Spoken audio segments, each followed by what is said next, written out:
বৃহস্পতিবার গভীর রাতে সাপুইপাড়া বসুকাঠি এলাকায় গুলিবিদ্ধ হলেন তৃণমূল কংগ্রেসের পঞ্চায়েত প্রধান দেবব্রত মণ্ডল ওরফে বাবু মণ্ডল।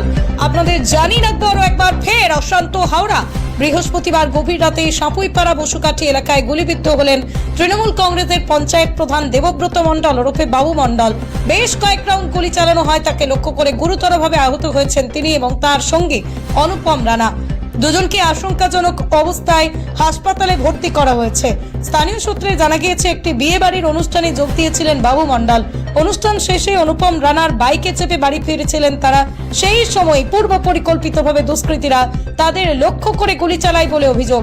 অন্ধকার রাস্তায় হঠাৎ গুলির শব্দে এলাকায় চরম আতঙ্ক ছড়িয়ে পড়ে। স্থানীয়রা ছুটে এসে রক্তাক্ত অবস্থায় দুজনকে উদ্ধার করে হাসপাতালে পৌঁছে দেন। কিভাবে এই হামলার ঘটনা ঘটলো খতিয়ে দেখছে পুলিশ, খতিয়ে দেখা হচ্ছে। দুষ্কৃতীদের শনাক্ত করতে সিসিটিভি ফুটেজও খতিয়ে দেখা হচ্ছে। ঘটনাকে কেন্দ্র করে ইতিমধ্যেই শুরু হয়েছে রাজনৈতিক তরজা। ঘটনায় আতঙ্কে সাপুইপাড়া।